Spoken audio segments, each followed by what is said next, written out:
സുഹൃത്തുക്കളെ, ഇന്ന് നമ്മൾ കാണാൻ പോകുന്നത് സുന്ദരേഷ് അണ്ണൻ്റെ ഈ സോളാർ സിസ്റ്റത്തെക്കുറിച്ചാണ്. സോളാർ സിസ്റ്റം എന്ന് വെച്ചാൽ നമ്മൾ പന്നി ശല്യം അകറ്റാൻ വേണ്ടി ചെയ്ത് വച്ചിരിക്കുന്നതാണ്. അപ്പം ഇതിൻ്റെ വീഡിയോ മുഴുവനും കണ്ടാൽ മാത്രമേ ഈ സോളാർ സിസ്റ്റം ചെയ്ത് വച്ചിരിക്കുന്നത് നമുക്ക് മനസ്സിലാക്കുകയുള്ളൂ. ഇത് ഈ അണ്ണൻ്റെ സ്ഥലം വന്നിട്ട് പോത്തങ്കോട് പ്ലാമോട് എന്ന് പറഞ്ഞ ഒരു സ്ഥലത്താണ്. ഇപ്പം കൃഷിയൊന്നുമില്ല. ഇപ്പം കൃഷിയില്ലാത്ത എന്ന് വെച്ചാൽ വെള്ളം ഇല്ലാത്തതുകൊണ്ട് ഇതെല്ലാം സ്റ്റോപ്പ് ചെയ്ത് വെച്ചിരിക്കണം. ഏകദേശം ഈ പയർ ഒക്കെ ഇട്ടിട്ടുണ്ടായിരുന്നു. പിന്നെ അണ്ണന് വാഴയും പിന്നെ അത് കഴിഞ്ഞിട്ട് മരിച്ചിനിയൊക്കെ ഇപ്പം കൃഷി ചെയ്തിട്ടുണ്ട്. ഈ വെള്ളം ഇന്നലത്തെ മഴയിലുണ്ടായതാണ്, വന്നതാണ്. അപ്പം അണ്ണൻ്റെ കാര്യങ്ങളൊക്കെ ഒന്ന് നമുക്ക് ചോദിച്ച് മനസ്സിലാക്കാം. അണ്ണൻ സുന്ദരേഷ് അണ്ണൻ്റെ ഒരു കൃഷി സ്ഥലമാണ്. അണ്ണൻ ഓണ സമയത്തേക്ക് വേണ്ടിയുള്ള കൃഷിക്ക് വേണ്ടിയാണ് ഇപ്പം ഇതൊക്കെ ഈ തട്ടിടാൻ വേണ്ടി അല്ലേ, തട്ടിടാൻ വേണ്ടിയൊക്കെ കൊണ്ടുവച്ചുകൊണ്ട് ഇരിക്കുകയാണ്. ഇതിപ്പം കീര ഇട്ടൊക്കെയാണ് അണ്ണൻ കുറച്ച് അല്ലേ, പച്ചക്കീരയാണ്. പച്ചക്കീര പിന്നെ പയർ ഇപ്പം എടുത്ത് വിളവ് തീർന്നു.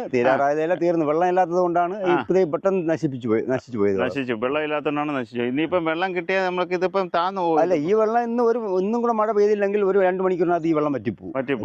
അണ്ണ ഈ നമ്മളിപ്പം ഇപ്പൊ അണ്ണന്റെ എന്തൊക്കെയാണ് അണ്ണൻ കൃഷി ചെയ്യുന്ന സാധാരണ? ഞാൻ 10 ഐറ്റം മലക്കറി കൃഷി ചെയ്യാറുണ്ട്. 10 ഐറ്റം. ഓണക്കൃഷിക്ക് വേണ്ടി പയറ്, പടവലം, പാവല്, വെള്ളരി, ചീര, കത്തിരി, വെണ്ട, എല്ലാം സലാഡ് എല്ലാം കൃഷി ചെയ്യുന്നുണ്ട്. അപ്പം ഇനിയിപ്പോ ഇത് എന്ന് വിത്തിടുവാണ്? ഇനി ഈ മാസം ലാസ്റ്റ് ഈ മാസം കഴിഞ്ഞിട്ടേ ഇടുവാക്കുള്ളൂ. ഇതെല്ലാം ഒന്ന് വൃത്തിയാക്കി വയലെല്ലാം ക്ലിയർ ചെയ്ത് മേലിലൊക്കെ 1-2 വയൽ വൃത്തിയാക്കിയിട്ടൊക്കെയാണ്. അത് നമുക്ക് അങ്ങോട്ട് പോകുമ്പോൾ വേണമെങ്കിൽ കാണാം. അങ്ങനെ വൃത്തിയാക്കിയിട്ടൊക്കെയാണ്. അതേപോലെ ഇതെല്ലാം വൃത്തിയാക്കി പന്നീരെ ശല്യം ഒഴിവാകാൻ വേണ്ടി കുറച്ച് ഷീറ്റൊക്കെ ഈ വച്ചിരിക്കുന്നത് പോലെ പുതിയ ഷീറ്റ് വാങ്ങിച്ചു വെക്കണം. ഇതിന് ഏകദേശം ഇതിലൊരു ഷീറ്റ് വെക്കണമെന്നുണ്ടെങ്കിൽ 50,000 രൂപ ചെലവ് വരും. അത് ചെയ്താലേ നമുക്ക് കൃഷി ആക്കുള്ളൂ, എല്ലാ കൃഷി ആക്കുള്ളൂ. ഇന്നലെ നമുക്ക് അറിയാണ്ട് തോണ്ടിരിക്കണുണ്ട്, പന്നി തോണ്ടിരിക്കണം. അതെല്ലാം പന്നി തോണ്ടിരിക്കണം. അപ്പൊ നമ്മള് ഇതിപ്പം അണ്ണ എല്ലാ സാധനം വിത്തിട്ടാണ് വിത്ത് ഞാൻ ആദ്യം നമ്മള് വിളയാണി കാർഷിക വളയെന്ന് വാങ്ങിച്ചു ഒരു പ്രാവശ്യം. പിന്നെ അതിൽ നിന്ന് നമ്മൾ വിത്ത് കുറേശ്ശെ ശേഖരിച്ച് ഇപ്പൊ നമ്മളെ സ്വന്തം ആവശ്യത്തിന് വേണ്ടിയുള്ള വിത്ത് നമ്മൾ ശേഖരിച്ച് വെക്കുന്നതാണ്. അപ്പൊ അതിന് ഒരുവിധം ക്വാളിറ്റി ഉണ്ടെന്ന് നമുക്ക് മനസ്സിലാവും. ക്വാളിറ്റി ഉള്ള വിത്താണ് നമ്മൾ തിരഞ്ഞെടുക്കണം. നമ്മൾ ആദ്യം കൃഷി ചെയ്യുന്നതിൽ നിന്ന് ക്വാളിറ്റി ഉള്ളതിനെ മാത്രം തിരഞ്ഞെടുത്ത് അടുത്ത കൃഷിക്കായിട്ട് ഉപയോഗിക്കും. അങ്ങനെയാണ് ക്വാളിറ്റി ഉള്ള, മനസ്സിലായി.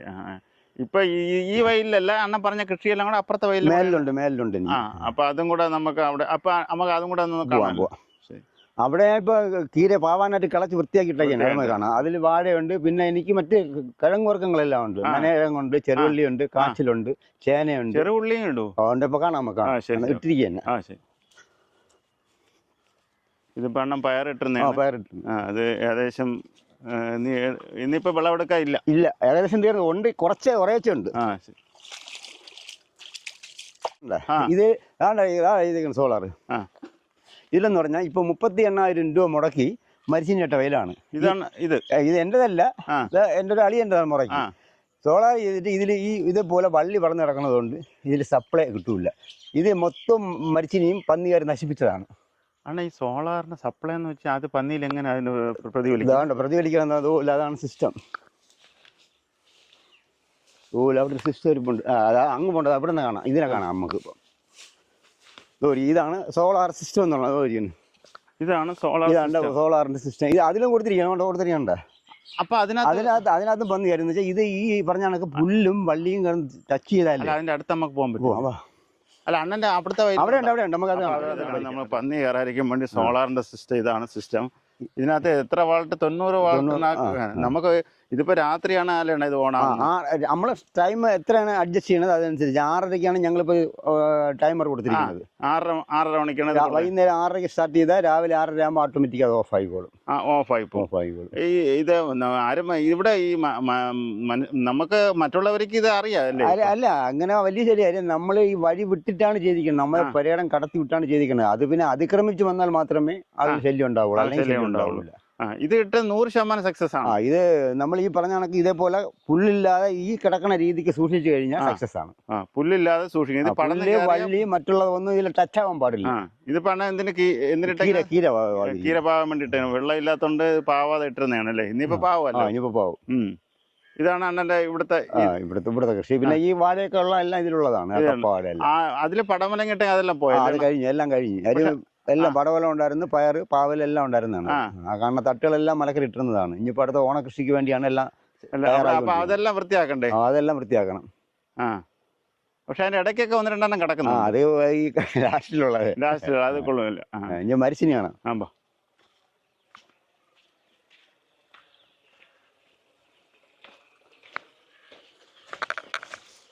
ഇതിലൂടെയൊക്കെ നടക്കണതായി വലിയ ബുദ്ധിമുട്ടാണ്.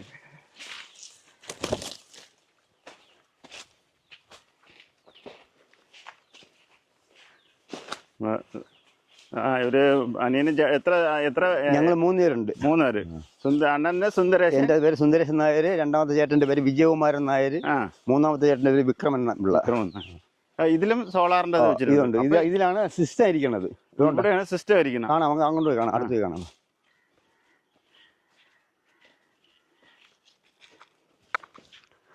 നമുക്ക് സിസ്റ്റം വേണമെങ്കിൽ വളരെ. ഞാൻ വേറെ കാര്യം ചോദിച്ചോട്ടെ. ഇതാണ് വാഴ നട്ടിരുന്നുണ്ട്. ഇത്രയും വാഴ എല്ലാം ഒടിഞ്ഞു, 5 പൈസ പോലും ആദായം കിട്ടാതെ ഒടിഞ്ഞു പോയതാണ്. അതാണ് ഇത് കൊടുത്തേക്കുന്നത്. കാറ്റിൽ അതിപ്പോ ഷീറ്റ് ഇട്ടിരിക്കുന്നു. അപ്പൊ നമ്മൾ ഇത് അവർ പൈസ കിട്ടുന്ന നേരം ഇതിനകത്ത് പിന്നെ കൃഷി ചെയ്യാൻ പറ്റൂലേ? കൃഷി ചെയ്യാം. ഇനിയിപ്പോ കൃഷി ചെയ്യാണ്ട് അവനെ വൃത്തിയാക്കിക്കൊണ്ടിരിക്കുകയാണ്. ഇനിയിപ്പോ ആ 225 കൂടി വാഴ നട്ടതിൽ ഇനി ആകെ ഉള്ളെന്ന് പറഞ്ഞാൽ ഇത്രയും വാഴയാണ്, ആ കാണുന്ന വാഴ. ബാക്കിയുള്ള എങ്ങനെ പോയതാണ്? കാറ്റില് ഈ കഴിഞ്ഞ മഴയത്തുള്ള വേനലിലുള്ളതായ കാറ്റില് പോയതാണ്. ഇതാണ് ഇപ്പൊ മരിച്ചിട്ടേക്കുന്നത്. ഇതിപ്പം ഇതാണ് ആ സോളാർ സിസ്റ്റം അല്ലേ? അങ്ങോട്ടൊന്ന് സോളാർ, നമുക്ക് സോളാർ സിസ്റ്റം നേരെ കാണണമെങ്കിൽ മേലിൽ പോയി ഇത് കാണാം, മേലിൽ പോയി കാണാം. മേളില് അതാകുമ്പോ പോച്ചയില്ല. ഇതെന്ന് പറയുന്നത് ഇങ്ങനെ ഈ ക്യാമ്പുള്ളിടത്തൂടെ പന്നി അകത്ത് കയറും. അത് കയറാതിരിക്കാൻ വേണ്ടിയാണ് ഇങ്ങനെ കുറ്റി അടിച്ച് കഴിഞ്ഞാൽ പ്രത്യേകം കിട്ടി. അല്ലാതെ നമുക്ക് കമ്പി അങ്ങോട്ട് വിടാൻ പറ്റില്ല. കമ്പി അതിൽ ടച്ച് ആവാൻ പാടില്ലല്ലോ. അങ്ങനെ ഇതാണ് അതിന്റെ സിസ്റ്റം. നമുക്ക് ഇതിന്റെ ബോക്സ് ഒക്കെ മേലിൽ പോയി കാണാം. ഇതാണ് ഇതിന്റെ സിസ്റ്റം. ഇതിന്റെ ബോക്സ് എവിടെ? ഇതിന്റെ ബോക്സ് ഇതിന്റെ അടിയിലുണ്ട്. അത് ഇതിന്റെ അടിയിലുണ്ട്. പക്ഷെ അത് കമ്പ് കൊണ്ട് കാണാം. നമുക്ക് വേറെ ഉള്ള സ്ഥലത്താണ് കാണിച്ചത്. ഇതാണ് ഇപ്പൊ മരിച്ചിനി ഇട്ടേക്കുന്നത്. ഇപ്പൊ ഇതിന്റെ നമ്മ കമ്പ് ഇതിൽ നിന്ന് തന്നെ ഈ കമ്പ് എടുത്തു. ഇത് കഴിഞ്ഞ ഇതില് മരിച്ചിനി ഉണ്ടായിരുന്നു. ആ മരിച്ചിനി നമ്മള് നല്ലതായ നല്ല കമ്പ് എടുത്ത് നട്ടൊക്കെയാണ്. ഇവിടെ ഒരു ശരാശരി ഒരു മരിച്ചിനി പുറത്ത് 5 കിലോയിൽ ഇരുന്ന് 10 കിലോ വരെ വരും. ഒരു മൂട്ടിൽ. ഇതിപ്പം മലയംപോറന്നല്ലേ? മലയംപോറന്നല്ല, ഇപ്പൊ പുതിയൊരു ഐറ്റമാണ് വിശാഖം എന്ന് പറയും. വിശാഖം എന്നാണ് അതിന്റെ പേര്. നമ്മള് പണ്ടത്തെ പേര് ഇപ്പൊ ഇല്ല. പണ്ടത്തെ പേരില്ല. ഇതിപ്പോ പണ്ട് ശാസ്ത്രീയമായി ചെയ്ത മരിച്ചിനി തന്നെ വിശാഖം സഖി എന്ന് പറയും. കൃഷി ഗവേഷണ കേന്ദ്രക്കാർ ഇറക്കിയ മരിച്ചിനിയാണിത്. വിശാഖം സഖി. ഇതിപ്പോ വിശാഖാണ്. വിശാഖം. പക്ഷെ ഇത് കടയിൽ നിന്ന് വാങ്ങിക്കുന്നവർക്ക് ഇത് വിശാഖാണ്. അങ്ങനെ അവർക്ക് അറിയില്ല. പക്ഷെ മരിച്ചിനി എന്ന് പറഞ്ഞാൽ സൂപ്പർ മരിച്ചിനിയാണ്, വേവാനും കളറിനും. അതാണ് വിശാഖ. മറ്റെന്ന് പറഞ്ഞാൽ മഞ്ഞ കളറാണ് മരിച്ചിനിയെ. സഖി എന്ന് പറഞ്ഞാൽ അതങ്ങനെ ഇവിടെ ചെലവ് കുറവാണ്. അതുകൊണ്ട് എല്ലാവരും കൂടുതൽ ഇതാണ് നടന. ഏതൊക്കെയാണ്? വിശാഖം സഖി എന്ന് പറയും. വിശാഖം സഖി. അതിനെ നമുക്ക് ആൾക്ക് എങ്ങനെ തിരിച്ചറിയാൻ കഴിയും? അത് വിശാഖം എന്ന് പറഞ്ഞാൽ ചുവപ്പ്, മേൽപ്പുറം ചുവപ്പായിരിക്കും. മറ്റേതിന്റെ മേൽപ്പുറം തൊലിപ്പുറം എന്ന് പറഞ്ഞാൽ മഞ്ഞ കളറായിരിക്കും. മഞ്ഞ കളറാണ്. ഇത് എല്ലാവരും കേട്ടല്ലോ. അത് നമ്മള് കടയിൽ നിന്ന് ഈ മരിച്ചിനി വാങ്ങിച്ച് കഴിക്കേ ഉള്ളു. പക്ഷെ ഇതിന്റെ പേരെന്തിനാണ്, എന്താണെന്നുള്ള പിന്നെ വേറെ ഉണ്ട്. പഴയ രീതിക്കുള്ള M4 എന്ന് പറയും മലയെ. പക്ഷെ ആ കമ്പ് ഇവിടെ ഇല്ല ഇപ്പം. M4. അപ്പൊ നമുക്ക് ഇവിടത്തേക്ക് മാത്രമാണ് ഈ സോളാർ വെച്ചിരിക്കുന്നത്. ഇതിലേക്ക് നമ്മളിപ്പോ ആ കാണലില്ലേ, ആ മരിച്ച ആ വിളയില്ലേ, അതിലെത്തിയാണ്ട് ഇതിന് സപ്ലൈ പോയിട്ടുണ്ട്. സപ്ലൈ പോയിട്ടുണ്ട്.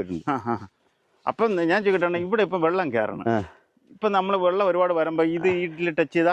അതെ, വെള്ളം വരുമ്പോ ഇത് മഴ കൂടുതൽ നിന്ന് കഴിഞ്ഞാൽ ഇതിന് പവർ കുറയും. ഇത് സൂര്യപ്രകാശം ഉണ്ടെങ്കിൽ പവർ കൂടുതൽ കിട്ടും, അല്ലെങ്കിൽ പവർ കുറയും. അപ്പൊ മഴ പെയ്തെന്ന് ഇതിൽ വേറെ ഒന്നും സംഭവിക്കില്ല. ഇതിനകത്ത് ഇപ്പൊ വെള്ളം ഒഴുകി പോയാൽ ഒരു പ്രശ്നവുമില്ല. മഴ പെയ്യുമ്പോ വെള്ളം പോയിക്കൊണ്ടിരിക്കുകയല്ലേ. അതുപോലെ പകലല്ലേ? പകല് അല്ല, രാത്രി മഴ പെയ്യുമ്പോ ഇതിന്റെ മട്ടത്തിൽ വെള്ളം ഒഴുകൂലേ? വെള്ളം ഒഴുകാന്ന് വെച്ചാൽ ഒരു പ്രശ്നമില്ല. ഇപ്പൊ യഥാർത്ഥം ഇവിടെ ഏകദേശം ഉള്ളിടത്തൊക്കെ ഇത് വെച്ച് തുടങ്ങി. അതിപ്പം അല്ല, ഇത് വെച്ച് തുടങ്ങിയെന്ന് പറഞ്ഞാൽ പറഞ്ഞില്ലേ, ഈ വച്ച് തുടങ്ങിയ വയലിലാണ് ഇപ്പൊ ഞാൻ കാണിക്കുന്ന വയലിൽ മരിച്ചിനി നിർബന്ധം. ഇപ്പൊ നമുക്കിപ്പോ ഇലക്ട്രിസിറ്റി കറണ്ട് എടുത്തിട്ട് നമുക്ക് അതിന്റെ വോൾട്ട് കുറച്ച് ഇതിനകത്ത് കയറ്റാൻ പറ്റില്ല. അത് അപകടം കൂടുതലുണ്ടാവും. അത് വഴിയില്ല. ട്രാൻസ്ഫോമർ പോലത്തെ സാധനം വെച്ചിട്ട് അത് ചെയ്യാകും. അതെന്ന് പറഞ്ഞാൽ നമുക്ക് ഡയറക്റ്റ് ചെയ്യാക്കുള്ളൂ. അത് പഞ്ചായത്തിന്റെ സാങ്ഷൻ ഉണ്ടായാൽ മാത്രമേ ചെയ്യാക്കുള്ളൂ. ഇതിനും പഞ്ചായത്ത് സാങ്ഷൻ വേണം. ഞങ്ങൾ നേരത്തെ പഞ്ചായത്തെ അറിയിച്ചിട്ടുണ്ടായിരുന്നു. അപ്പോൾ അവരിങ്ങനെ സമ്മതിച്ചിരുന്നു, അങ്ങനെ ചെയ്യാൻ പറഞ്ഞിരുന്നു. പക്ഷേ ജനങ്ങൾക്ക് ബുദ്ധിമുട്ടുണ്ടാവാത്ത രീതിക്ക്, അതാണ് നമ്മളെ വസ്തുവിന്റെ എൻഡ് എന്ന് പറഞ്ഞാൽ ഇതാണ്. നമ്മൾ ഈ എൻഡ് മാറി എത്ര ഏകാതലത്തിലാണ് ഇട്ടേക്കുന്നത്. അങ്ങനെ പറഞ്ഞ മനസ്സിലായി. മനസ്സിലായി. ഓ ഇത് യഥാർത്ഥം പഞ്ചായത്തിന്റെ അനുവാദം വേണം. ആ. പഞ്ചായത്തിന്റെ അനുവാദം വേണം. ഇത് സോളാർ ചെയ്താലും നമ്മൾ മറ്റുള്ള ചെയ്യണമെങ്കിൽ പഞ്ചായത്തിന്റെ പൂർണ്ണ സമ്മതം വേണം. ഇലക്ട്രിസിറ്റി ചെയ്യണമെങ്കിൽ. അങ്ങനെ ഇലക്ട്രിസിറ്റി ചെയ്ത സ്ഥലങ്ങളാണ് എവിടെയെങ്കിലും ഉണ്ട് അല്ല, ഇലക്ട്രിസിറ്റി ചെയ്തായിട്ട് ഞാൻ കണ്ടില്ല. പക്ഷെ സോളാർ അല്ലാതെ ചെയ്യാം. പഞ്ചായത്ത് നേരിട്ട് ചെയ്യാൻ കഴിഞ്ഞാൽ നമുക്ക് ഈ സൈഡുകളിലെ നമുക്ക് നെറ്റ് വെച്ച് കഴിഞ്ഞാൽ പന്നീരെ ശല്യം കുറയ്ക്കാൻ കഴിയും. ഒരു മൊത്തത്തിൽ ഓരോ ഗ്രൂപ്പായിട്ട് തിരിഞ്ഞ് നെറ്റ് വെച്ച് കഴിഞ്ഞാൽ പഞ്ചായത്തിന്റെ നേതൃത്വത്തിൽ അത് നമുക്ക് മാത്രമായിട്ട് ഇറങ്ങി ചെയ്യാൻ നോക്കൂല. ജനങ്ങൾ അതിന് സഹകരിക്കില്ല. പഞ്ചായത്ത് ഇടപെട്ടാൽ മാത്രമേ അത് ചെയ്യാൻ നോക്കുള്ളൂ. ഇത് വള്ളിയാണ്. ഇത് പടത്തണ വള്ളികളാണ്. ഇത് നമ്മള് തട്ടിട്ടിട്ട് വരിഞ്ഞിട്ട് കൊടുക്കാനുള്ള വള്ളി കയറി പോകാനുള്ളതായ സംവിധാനം ചെയ്യാനുള്ള വള്ളിയാണ്. ഇതിലൊക്കെ നമ്മൾ ഇട്ടുന്നതാണ്. ഇതെല്ലാം മൊത്തം ഇത് ഫുള്ളാ മലക്കിൽ ഇട്ടുന്ന തന്നെ. ഇപ്പൊ വെള്ളം ഇല്ലാത്തത് കൊണ്ടാണ് ഇപ്പൊ ഒന്നും ചെയ്യാതെ. ഇതൊക്കെ കാണാം. ഇതിനിപ്പോ ക്ലിയർ ആയി കാണണമെന്നുണ്ടെങ്കിൽ 1 മാസം കഴിയണം. അല്ല, ഇത് വിളവെടുക്കുന്ന സമയം വിളവെടുക്കാൻ 2 മാസമാവും. 2 മാസം. അപ്പോഴും വന്നാ വളരെ വിപുലമായിട്ട് എല്ലാം കാണാൻ കാച്ചി കിടക്കണത് കണ്ട് പിടിച്ചോണ്ട് പോവാ. ഇത് ഈ പില്ല് നമുക്ക് ഇത് നമ്മളൊരു ചിറ്റപ്പൻ ചേട്ടൻ തന്നെ ഇട്ടേക്കണം. അവര് പശു വളർത്തലാണ്. അത് അവരുടെ സ്വന്തം വയലാണ്. കാച്ചിലും ഇതിപ്പം നനകിഴങ്ങും ചെറുവള്ളി കാച്ചില് ചെറുവള്ളി കിഴങ്ങ് ചെറുവള്ളി കിഴങ്ങ് പിന്നെ കാച്ചില് ഇതും അത് തന്നെയാണ്. ഇതൊക്കെ നല്ല കായ്ഫലം കിട്ടും. പന്നി ശല്യം ചെയ്തില്ലെങ്കിൽ ഇതിനകത്ത് പന്നി അങ്ങനെ സാധാരണ ഈ സോളാർ ഉള്ളതുകൊണ്ട് ഇപ്പൊ കയറില്ല. ഇതെല്ലാം അത് ചെയ്തേക്കണം. ഇതൊക്കെ വാഴ ഇപ്പോഴത്തെ വലിയ തോടി വേനലിൽ ഒടിഞ്ഞു പോയതാണ്. ഇതിപ്പോ നമ്മള് കപ്പയാണ്. കപ്പ ഇട്ടേക്കുന്നത്. ഈ കപ്പയ്ക്കും പ്രത്യേകിച്ച് ഇനങ്ങളുണ്ട്. കപ്പ ഇപ്പൊ ഈ ഒരു പച്ചക്കപ്പയുണ്ട്, പച്ച കളറിലുള്ള കായുണ്ട് കപ്പ. ഇത് ഇവിടെ ആ സോളാറിന്റെ നമുക്ക് അടുത്ത് പോവാം.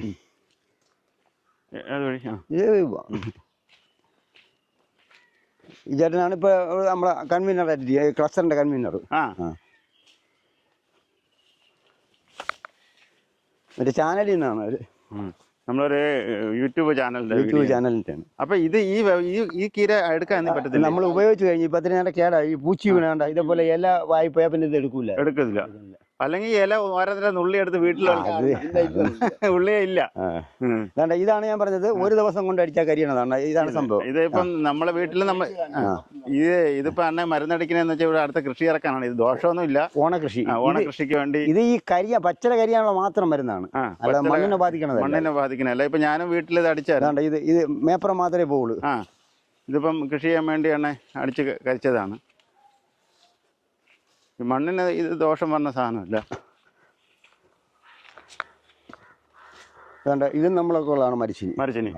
പക്ഷെ അതില് ഷീറ്റ്, അതിൽ സോളാറും ഉണ്ട്, ഷീറ്റും രണ്ടും വെച്ചിട്ടുണ്ട്. കാര്യം സോളാർ വെച്ചപ്പോൾ ശല്യം ചെയ്തുകൊണ്ട് ഷീറ്റും കൂടെ വെച്ച്. ഇതാണ് സോളാറിന്റെ സിസ്റ്റം. ഇതിപ്പോ വർക്കിംഗ് ആണ്. ഇത് വർക്കിംഗ് ഇപ്പോഴും ഓഫാണ്. ഇപ്പൊ 6:30 മണി ഇൻവെർട്ടർ. ഇത് വന്നിട്ട് ടൈമർ. ഇത് 3 നമ്മൾ ഇതിൽ യൂസ് ആകണ സാധനം. ഇതിപ്പോ എത്ര സ്ഥലത്ത് വെച്ചിട്ടുണ്ട്? ഇതിപ്പോ നമുക്ക് തന്നെ 2 സ്ഥലത്ത് വെച്ചിട്ടുണ്ട്. ഇത് ചേട്ടന്റെ സ്ഥലത്തും എന്റെ സ്ഥലത്തും വെച്ചിട്ടുണ്ട്. ഇത് വെച്ച് കഴിഞ്ഞാല് ഇതിപ്പം എനിക്ക് തോന്നുന്നത് എല്ലാരും പൈസ ചെലവാകൊണ്ടാണ് ഇത് വെക്കാത്തത്. പൈസ ചെലവ് എല്ലാവർക്കും സാമ്പത്തികമായ ബുദ്ധിമുട്ട് തന്നെയാണ്. പിന്നെ എന്ന് പറഞ്ഞാൽ ഈ പറഞ്ഞ കണക്ക് ചെയ്താൽ നല്ല വൃത്തിയായിട്ട് വെക്കണമല്ല. പോച്ച കയറാതെ ഇത് വെക്കണം. ഇതെങ്കിലേ അത് ഉപയോഗമുള്ളൂ. അല്ലെങ്കിൽ ഇതെല്ലാം എർത്തായി പോകും. ഇത് എത്ര സെന്റിന് എത്ര എണ്ണം എങ്ങനെയാണ്? ഈ ഒരു സിസ്റ്റം വെച്ചിട്ട് ഇതിപ്പോ 25-ന്റെ ആണ്, അത് 50-ന്റെതാ. ഈ സിസ്റ്റം വെച്ചേക്കണത് 50-ന്റെ സിസ്റ്റം വെച്ചാൽ 1 ഏക്കർ വരെ കൃഷിയാവും. 1.5 ഏക്കർ വരെ വെക്കാവും അതിന്റെ പവർ. ഈ പന്നി വന്ന് പയ്യെ ചാടയാണെങ്കിൽ കുഴപ്പമില്ല. ഇതിന് മേൽക്കൂടെ ചാടണമെങ്കിൽ ചാടാൻ വെക്കാം. പക്ഷെ സാധാരണ ചാടണം എന്ന് പറഞ്ഞാൽ എങ്ങനെയാ ചാടും പന്നി. ചാടുന്ന നല്ല പൊക്കത്ത് ചാടുമെന്ന് വെച്ചാൽ ഒരാൾ ഓടിച്ചുകൊണ്ട് ഒരാളോ അല്ലെങ്കിൽ അതിനെ ആക്രമിക്കാൻ ചെല്ലുമ്പോൾ ജീവരക്ഷാർത്ഥം ചാടുന്നതാണ്. അല്ലാതെ പന്നി വലുതായി ചാടും. ഇത് പൊക്കം ഇത്രയും വെക്കണമെന്ന് നിയമമുണ്ടോ? അല്ല, ഇതിന് മേലിൽ വെച്ച് കഴിഞ്ഞാൽ നമുക്ക് ഇപ്പൊ നമുക്ക് ഏലായിലൊക്കെ ആകുമ്പോൾ ഈ പൊക്കത്തിന്റെ ആവശ്യം വരണുള്ളൂ. അതായത് കീഴെ ചാലല്ലേ. അപ്പൊ ഇത് എന്ത് കമ്പിയാണ് ഇട്ടേക്ക്? ഇത് നമ്മളെ സാധാരണ കെട്ടുകമ്പിയായിട്ട് ഉപയോഗിക്കണത് കനം കൂടിയ കമ്പിയാണ്. അത് തുരുമ്പെടുത്ത് പോകില്ല. ഇത് ഒരു പരിധി വരയ്ക്കും. ഇതിപ്പോ കെട്ടിയിട്ട് 2 വർഷം കഴിഞ്ഞു. ഇതൊരിക്കും അങ്ങനെ വലുതായിട്ടൊന്നും സംഭവിച്ചിട്ടില്ല. പിന്നെ വരും ഈ ജോയിന്റുകളിലൊക്കെ ചുറ്റണ ഭാഗങ്ങളിലൊക്കെ ചെറുതായിട്ട് ഇത് വരും. അത് നമ്മൾ കൂടെ നോക്കണം. അത് നോക്കണം. ഇതിപ്പോ നമ്മൾ അണ്ണൻ പറഞ്ഞ ഒരു 2 മാസം അല്ലേ? 2 മാസം കഴിഞ്ഞാൽ ഇവിടെ കൃഷി 2 മാസം കഴിഞ്ഞാൽ ഈ ഏല വന്നു കഴിഞ്ഞാൽ ഏകദേശം വരും കൃഷി ചെയ്യും. എങ്കിലും നമുക്ക് തന്നെ ഈ ഒരു ഇപ്പൊ തന്നെ അടുത്ത് വരുമ്പോ തന്നെ ഈ കാണില്ലേ, ഈ ഏരി മൊത്തം ഫ്രീ ആവും, കൃഷിയാവും. അതേപോലെ നമ്മൾ താഴെ പോയി കണ്ടത്, ഏറ്റവും താഴെ പോയി കണ്ടില്ലേ, അതെല്ലാം മൊത്തം കൃഷിയാവും. ഇതിപ്പോ ആളുകളെ വിളിക്കണ്ടേ ഇത് ചെയ്യാൻ വേണം. കൂലിക്ക് തന്നെ കുറെ കൂലിക്ക് ചെയ്യും, കുറെ നമ്മൾ സ്വന്തമായിട്ട് ചെയ്യും. ചെയ്യും. പക്ഷെ ഞാൻ പലയിടത്തും കൃഷിക്കാരന്മാരെ കണ്ടിട്ടുണ്ട് കേട്ടോ, ആരും കുടവേറില്ല കേട്ടാ. പല യഥാർത്ഥ കൃഷിക്കാരൊക്കെ നമുക്ക് കുടവേറിരിക്കല, എന്നാൽ അത്ര ഇല്ല പല കൃഷിക്കാർ. അത് നമ്മൾ ആഹാരമൊക്കെ അപ്പൊ ഇതൊക്കെയാണ് നമ്മളെ കൃഷിക്കാരുടെ രീതി വിശേഷം. അപ്പം ഞാനിപ്പം പോയ കുറച്ച് സ്ഥലത്തൊക്കെ പോയിട്ട് പലരും സോളാറൊന്നും വെച്ചിട്ടില്ല. എല്ലാരും പന്നി ശല്യം തന്നെയാണ് എന്നെ പറയുന്നതേ ഉള്ളൂ. പക്ഷെ ആരും സോളാർ വെച്ചത് ഞാൻ ഇന്നാണ് ഇപ്പൊ ഇത് കറക്റ്റായിട്ട് കണ്ടത്. വിജയകുമാര്. അപ്പൊ മറ്റേ ഇപ്പൊ നിങ്ങൾ ഇപ്പൊ 3 പേരും കൂടെയാണ് നടത്തണേന്ന് പറഞ്ഞല്ലേ? 3 അനിയനും ചേട്ടന്മാര്. 3 പേരും ഉണ്ട്. ഇപ്പൊ ഇതിപ്പോ എന്തിനാണ് അടുത്തിട്ട് CCR-ന്റെ മരിച്ചിനി നടാൻ വേണ്ടി ഒരു സ്കീം വന്നിട്ടുണ്ട്. അത് മരിച്ചിനി നടണം എനിക്ക്. അവരെ സ്കീമിൽ സ്ഥിരമായിട്ട് ഞാൻ ഒരു പ്ലോട്ട് ചെയ്തുകൊണ്ടിരിക്കുക. ചേന മരിച്ചിനി സൂസൻ മാഡത്തിന്റെ കീഴിൽ ചെയ്തുകൊണ്ടിരിക്കുകയാണ്. സൂസൻ മാഡം എന്ന് വെച്ച് കഴിഞ്ഞാൽ CCTR-ലെ പ്രൊഫസറാണ്. അവര് ആ മാഡം വേറൊരു ഓഫീസറെ ഏൽപ്പിച്ച് അവരൊക്കെ ഒരു സ്കീം ചെയ്യണമെന്ന് പറഞ്ഞ് നേരത്തെ അവർ ചെയ്ത സ്കീമുകളെല്ലാം മറ്റുള്ളവർക്ക് കൊടുത്തേ കേട്ടി നല്ല രീതിയിൽ വിജയിച്ചു. സ്കീം എന്ന് ഉദ്ദേശിക്കുന്ന അവരെ പരീക്ഷണമാണത്. പരീക്ഷണമാണ്. ആദ്യം ചേന തന്നു, 250 മൂട് ചേന തന്നു. 50 മൂട് എന്റെ ഇഷ്ടത്തിന് നടാൻ പറഞ്ഞു. 200 മൂട് അവരെ ഇഷ്ടത്തിന് അവര് പറയുന്ന വളം മാത്രം ഇട്ടുകൊണ്ട് ചെയ്ത്. ഞാൻ ഈ അന്ന് അവരെ രാസവളവും ചാണകമൊക്കെ കൂട്ടിയിട്ട് എന്റെ നട്ട് അവര് പറയുന്ന വളം മാത്രം ഇട്ട്. ഞാൻ രാസവളം കൂടേണ്ട ഗുണമാണ് ഞാൻ പറയുന്നത്. അപ്പൊ രാസവളം കൂടിയപ്പോ എന്റെ അത്രയും കേടായി. അവരൊക്കെ ഒരു ചേനയും കേടില്ലായിരുന്നു. എനിക്കുള്ള 24-25 കിലോയൊക്കെ ചേന ഉണ്ടായിരുന്നു അണ്ണൻ്റെത്. പക്ഷേ ചേന വിൽക്കാൻ കേടായി. രാസവളം അവരെ കെട്ടി കൂടുതൽ മിച്ചത്തിൽ വിളവെടുക്കണം ഒരു രീതിയിൽ ചെയ്തു. അത് പണിയായി. അത് പിന്നെ രാസവളം എന്ന് പറഞ്ഞാൽ നമ്മൾ പേരിന് വേണ്ടി മാത്രം ഉപയോഗിച്ചുകൊണ്ടിരിക്കും. അത് പഠിച്ചു. അവരൊക്കെ ഉള്ളത് 14 കിലോ 15 കിലോ ഒക്കെ ഉണ്ടായിരുന്നു ചേന. അന്ന് മേഡം 45 സ്ഥലത്തെങ്ങാണ്ട വീണ്ടും കൊടുത്തിരുന്നു. അപ്പൊ അതിൽ ഏറ്റവും കൂടുതൽ വിളവ് എനിക്കാണ് പറയുന്ന രീതി. അവര് വന്ന് ചെയ്യിക്കുകയാണ്. പക്ഷെ വിളവെന്ന് വെച്ച് കഴിഞ്ഞാൽ അവരെ പരീക്ഷണത്തിനനുസരിച്ച് അവരെ പരീക്ഷണം, നമ്മളെ പരീക്ഷണമല്ല. അവരൊക്കെ ഇത് ഒരു പരീക്ഷണമാണല്ലേ. 250 മൂടിന് 50 തിരിക്കും. 50 തിരിക്കും. ഓരോന്നിനും ഓരോ രീതിയിലാണ് വളം ചെയ്യുന്നത്. ഓരോ രീതിയിലാണ്. അപ്പൊ ഓരോന്നിന്റെ വളത്തിന്റെ രീതി അറിയാൻ വേണ്ടിയാണ് യാത് വളമാണ് കൂടുതൽ ഫലപ്രദമാവുന്ന എന്ന് അറിയാൻ വേണ്ടി ഒരു പരീക്ഷണമാണ് നടത്തുന്നത്. ഇതിനും ഒരിക്കൽ മരച്ചിനി നട്ടിരുന്നു. അതിനും അവര് വന്ന ഓരോ ബോട്ടിൽ നിന്ന് 2 മരിച്ചതും പുഴു വെയിറ്റ് നോക്കും. ചേന മൊത്തം വെട്ടി ഓരോ ബ്ലോട്ടിന്റെ മൊത്തം വെട്ടി വെയിറ്റ് നോക്കും. അങ്ങനെ നോക്കിയാണ് ഇപ്പം വേറൊരു മേഡത്തിന്റെ ദിവസം മേഡത്തിന് ഇല്ലാത്തതുകൊണ്ട് വേറൊരു മേഡത്തിന് കൊടുത്ത് തന്നെ മരിച്ചിന് കാണാൻ വേണ്ടി ഇത് വിളിച്ചേക്കാണ്. അങ്ങനെ ഞാൻ പറഞ്ഞു നാളെ കഴിഞ്ഞിട്ട് ആവട്ടെ എന്ന് പറഞ്ഞു. അപ്പൊ ഈ കമ്പ് ആരും കൊണ്ടുവരും? കമ്പെല്ലാം അവിടെ നിന്ന്. കമ്പ് നമ്മൾ ചെയ്യുന്നത് മാത്രമേ ഉള്ളൂ. ബാക്കി എല്ലാം വളവെല്ലാം അവിടെ നിന്ന്. കമ്പെല്ലാം തരും. കമ്പെല്ലാം തരും. ഇത്തിരി പൈസയും തരും. അന്നൊക്കെ പൈസ തരുമായിരുന്നു. അതില് കാര്യമില്ലല്ലോ. പക്ഷെ അതിന്റെ ഒരു ആദായം ഒന്നും അവരെടുക്കത്തില്ല. അവർക്കൊരു പരീക്ഷണമാണ് കൃഷി. അവിടെ ആണെങ്കിൽ പരീക്ഷണമാണല്ലോ. മേഡം എന്ത് പോസ്റ്റാണ് ആ മേഡത്തിന്? അസിസ്റ്റന്റ് പ്രൊഫസറായിരുന്നു. 2-3 വർഷം ഞാൻ ചെയ്തിട്ട് അതേപോലെ. അപ്പൊ ആ മേഡം തന്നെ വേറൊരു മേഡത്തിനെ ഏൽപ്പിച്ചത്. പിന്നാരെ വിളിച്ചാൽ അവിടെ നല്ലത് ചെയ്യുമെന്ന് പറഞ്ഞു. അങ്ങനെ തന്നെ വിളിച്ചു. ഇന്ന് നാളെ വീണ്ടും വിളിക്കും. അത് വീണ്ടും നടാൻ വേണ്ടിയാണ് 5 സെന്റ് നടണമെന്ന്. അപ്പൊ ഞാൻ ഇതത്തിനെ നട്ടായ ആ കമ്പിന്റെ പേരെന്തിനെന്ന് വല്ലതും പറഞ്ഞാ? പേരെ കൊണ്ടുവരണ കമ്പിന്റെ പേരെന്ന് പറഞ്ഞു. കമ്പൊക്കെ റെഡിയാക്കി വെക്കും. ഞാൻ ഉടനെ വിളിക്കാന്ന് പറഞ്ഞു. ഇപ്പൊ ഇന്നലെ വിളിക്കും. ഇന്നലെ സെക്രട്ടറി ആയതുകൊണ്ട് വിളിച്ചില്ല. ഇപ്പൊ നാളെ വിളിക്കും. വിളിച്ചാൽ ഈ അടുത്ത ആഴ്ച തന്നെ മരിച്ചിന് നടും. അതെ തന്നെ അടുത്ത ആഴ്ച തന്നെ വിളിക്കും. മണ്ണ് അങ്ങനെ ഈ കൃഷിക്ക് നമ്മൾ വയലിന്റെ മണ്ണൊക്കെ ടെസ്റ്റ് ചെയ്യാറുണ്ട്? ഉണ്ട്. അത് കൃഷി ഓഫീസിൽ നിന്ന് നമ്മൾ അറിയിക്കും. അതനുസരിച്ച് നമ്മൾ മണ്ണെടുത്ത് കൊടുക്കും. അവർ കൊണ്ട് ടെസ്റ്റ് ചെയ്ത് അതിന്റെ റിസൾട്ട് തരും. എന്നിട്ട് അതിൽ ഉപയോഗിക്കേണ്ട രീതികളൊക്കെ പറഞ്ഞു തരും. പക്ഷേ അവർ പറയണതായ രീതിയിൽ ഫുള്ള് നമുക്ക് ചെയ്യാൻ ഒക്കില്ല. അതിനുള്ളതായ സാമ്പത്തിക പ്രശ്നമുണ്ട് ഒന്നാമത്തെ കാര്യം. അത് പിന്നെ സമയക്കുറവുണ്ട്. നമുക്ക് ഇടക്കുറവാണ്, സ്ഥലം കുറവാണ്. അപ്പം നമ്മൾ അത് പരീക്ഷിച്ച് കഴിയുമ്പോൾ ചിലപ്പോൾ സമയങ്ങൾ ഒരുപാട് എടുക്കേണ്ടി വരും. ചില രീതിക്ക് നമ്മൾ അത് കൃഷി ചെയ്യണമെന്നുണ്ടെങ്കിൽ 1 മാസം വരെയൊക്കെ അത് വിതറിയിട്ടേക്കണം. അവർ പറഞ്ഞു തരുന്ന സാധനം നമ്മൾ വാങ്ങിച്ച് ചെയ്യണം. കുമ്മായ ഇട്ട് കഴിഞ്ഞാൽ 15 ദിവസം കഴിഞ്ഞാലേ അതിൽ വിത്തിടാക്കുള്ളൂ. 15 ദിവസം കഴിയും. ഈ വയലിൽ യഥാർത്ഥമായി വയലിൽ എല്ലായിടത്തും ഒരേ അല്ല. ഇവിടുത്തെ മണ്ണെന്ന് പറഞ്ഞാൽ അമ്ല ഗുണം കൂടുതലാണ്. അതുകൊണ്ട് കൂടുതലും കുമ്മായം ചേർക്കണം എന്നാണ് അവർ പറയുന്നത്. അമ്ല ഗുണം കൂടുതലാണ്. അമ്ല ഗുണം കൂടുതലാണെന്നുണ്ടെങ്കിൽ വെള്ളത്തിൽ ഒരുമാതിരി ഒരുമാതിരി സാധനം കാണും. അതാണ് അമ്ളം എന്ന് പറയുന്നത്. അമ്ല ഗുണമുള്ള മണ്ണിലാണ്, വെള്ളത്തിലാണ് അത് കൂടുതലുണ്ടാവുന്നത്. അത് ഗുണമാണോ ദോഷമാണോ? അത് ദോഷമാണ്. എല്ലാ കൃഷിക്കും അത് ദോഷമാണ്. നമ്മൾ പണ്ട് കാലത്തെ കണ്ടിട്ടുണ്ട് ഈ ഓരോ നമ്മളിപ്പോ വന്ന വഴിക്കൊക്കെ ഉണ്ട്. ഞാൻ കണ്ടത്. അതാണ് മഞ്ഞ കളറിലെ ഇത്. അതുണ്ടായ കൃഷിക്ക് ദോഷമാണ് ആ മണ്ണ് കൃഷിക്ക് ഫലഭൂയിഷ്ഠത കിട്ടത്തില്ല. അതിനുവേണ്ടി നമ്മൾ കുമ്മായൊക്കെ വിതറിയിട്ട് 15 ദിവസം കഴിഞ്ഞിട്ട് അടുത്ത് വിത്തിറക്കാൻ ഒക്കുള്ളൂ. അങ്ങനെയൊക്കെ ഉണ്ട്. പിന്നെ നമ്മൾ ഇപ്പം യഥാർത്ഥം പറഞ്ഞാല് നമുക്ക് യഥാർത്ഥം ഇവിടെ എന്ത് ഓരോന്ന് അവർ പറയുന്നത് എന്തിടാനാണ് നമ്മളിപ്പോ കൂടുതലും ജൈവ കൃഷിയിലെടുത്താണ് നീങ്ങിയിരിക്കുന്നത്. രാസവള പ്രയോഗം കുറച്ചിട്ടുണ്ട്. ഇല്ലെന്ന് പറയാൻ നോക്കില്ല. നമ്മളെ മണ്ണിന് രാസവളം ഇല്ലെങ്കിൽ ചെയ്യാൻ പറ്റത്തില്ല. ഇപ്പൊ എല്ലാരും പറയും ജൈവ കൃഷിയാണെന്ന് പറയും. ഞാനും പറയാൻ പക്ഷേ നമ്മൾ സത്യസന്ധമായിട്ട് പറയാതെ കാര്യം ആരെടുത്തു. പക്ഷേ ഒരു അളവ് വരയ്ക്കും. പക്ഷെ പണ്ട് നമ്മൾ ഉപയോഗിക്കുന്നത് അത്രയും രീതി വേണ്ട. ഒരു അളവ് വരയ്ക്കും രാസവളം കൂടെ ഉപയോഗിച്ചാലേ പറ്റത്തുള്ളൂ. പിന്നെ നമ്മളിപ്പോ ജൈവവളം എന്തൊക്കെയാണ്? ജൈവവളം എന്ന് പറയുന്നത് കോഴിവളം, ചാണകം. നമ്മളിപ്പോ ഉപയോഗിക്കുന്നത് കടലപ്പിണ്ണാക്കാണ്. പക്ഷെ കടലപ്പിണ്ണാക്കിന്റെ വില ആധിക്യം കൂടുതലായതുകൊണ്ട് രാസവളം കൂടെ. കടലപ്പിണ്ണാക്ക് നമുക്ക് ഇതിനിട്ടാൽ നല്ല കടലപ്പിണ്ണാക്ക് എല്ലാ പച്ചക്കറിക്കും ഉപയോഗം കൂടുതലാണ്. ഈ കാൽസ്യം കിട്ടുന്നത് നമുക്ക് ഈ മലക്കറിക്ക് കാൽസ്യം അങ്ങനെ വല്ലതും ഉണ്ട്? അങ്ങനെ ഈ കടലപ്പിണ്ണാക്കിൽ അതിന്റെ ഇതുണ്ടെന്ന്. അതുകൊണ്ടാണ് കടലപ്പിണ്ണാക്കിട്ട് നല്ല ഫലഭൂയിഷ്ഠത കിട്ടുന്നത്. കായ്ക്കും നല്ല വെളുത്തം ഉണ്ടാവും, നല്ല കളറുണ്ടാവും. പൈസ വില എത്രയും വില 1 കിലോ കടലപ്പിണ്ണാക്ക് പൊടി വാങ്ങിക്കണമെന്നുണ്ടെങ്കിൽ 85 രൂപ നമ്മൾ വില കൊടുക്കണം. അപ്പൊ ഞാൻ ചോദിക്കട്ടെ, നമ്മൾ എല്ലാ ഇപ്പൊ വെണ്ടാണ് നടന്നുണ്ട്, പയറ്, പിന്നെ അതിന് സലാഡ്, വെള്ളം, ഇതിനെല്ലാം ഓരോന്നാണ്? അല്ല. വളപ്രയോഗത്തിൽ വ്യത്യാസങ്ങളുണ്ട്. ഓരോ എല്ലാത്തിനും നമ്മളിപ്പം ഉദാഹരണം കീരവാവണം. ഇപ്പൊ കീര നമ്മളിപ്പോ ചോപ്പ് ചീര നമ്മളിപ്പോ കണ്ട വയലിലെന്ന് പറഞ്ഞാൽ ഞാൻ കഴിഞ്ഞ ചീര ഇട്ടിരുന്നു. ഫുള്ള ചോപ്പ് ചീര ഇട്ടിരുന്നത്. ചോപ്പ് ചീര ഇടുമ്പോൾ ചോപ്പ് ചീരയ്ക്ക് എന്ന് പറയുന്നത് നമ്മുടെ കടലപ്പിണ്ണാക്കും യൂറിയ മാത്രമേ ഉപയോഗിക്കുള്ളൂ കീരയ്ക്ക്. അതേ ഞാൻ ഉപയോഗിക്കണുള്ളൂ. പിന്നെ ഉപയോഗിക്കുക ഇപ്പൊ 16 എന്ന് പറഞ്ഞൊരു വളമുണ്ട്. അത് വേണമെങ്കിലും കുറച്ച് ഉപയോഗിക്കാം. വെണ്ടയ്ക്കാണെങ്കിൽ ഫാക്ടംബോസ് ഉപയോഗിക്കാം. പിന്നെ കടലപ്പിണ്ണാക്ക് ഉപയോഗിക്കാം. അതിലുപരി യൂറിയം ഫാക്ടംബോസും മിക്സ് ആയിട്ട് ഉപയോഗിക്കാം. അത് എല്ലാം ഓരോന്നിനും അളവുണ്ട്. ആ അളവിൽ ഉപയോഗിക്കാനേ ഒക്കുള്ളൂ. അല്ല കൂടുതൽ ഉപയോഗിച്ചു കഴിഞ്ഞാൽ സസ്യം നശിച്ചു. പിന്നെ പാവലിന് ഫാക്ടംബോസ്, യൂറിയ, പൊട്ടാഷ്, പിന്നെ കടലപ്പിണ്ണാക്ക്, വേപ്പപ്പിണ്ണാക്ക്, എല്ലുപൊടി. നമ്മൾ സ്റ്റാർട്ടിങ്ങിൽ ഫ്ലാറ്റിൽ ചെയ്യുമ്പോഴെന്ന് പറഞ്ഞത് ആദ്യം നമ്മൾ ചെയ്യണമെന്ന് പറഞ്ഞാൽ ആദ്യം നട്ട് കഴിഞ്ഞാൽ ആദ്യം ചെയ്യണമെന്ന് പറഞ്ഞാൽ വേപ്പപ്പിണ്ണാക്കും എല്ലുപൊടിയും കൂടെ അതിന് മൂട്ടി കൊടുക്കും. എന്ന് വെച്ചാൽ ഈ കീടങ്ങൾ കൂടുതൽ ഇതിനെ അടുക്കാതിരിക്കാൻ വേണ്ടിയാണ് ഈ വേപ്പപ്പിണ്ണാക്ക് കൊടുക്കുന്നത്. പക്ഷേ അത് ഈ പറഞ്ഞ കണക്ക് വില ആധിക്യം കൂടുതലാണ്. 1 കിലോ വേപ്പപ്പിണ്ണാക്കിന് 50 രൂപ വില ഇരിക്കുകയാണ്. 1 കിലോ വേപ്പപ്പിണ്ണാക്ക് വാങ്ങിച്ചാൽ നമ്മളെ കണക്കും പ്രകാരമാണെങ്കിൽ വസ്തുവിന്റെ നമുക്ക് തരണ ലിസ്റ്റും പ്രകാരമാണെന്നുണ്ടെങ്കിൽ 15-20 മൂട്ടിനെ ഇടാനാണ് അവർ പറയുന്നത്. നമ്മളെ കൊണ്ട് അത് താങ്ങൂല.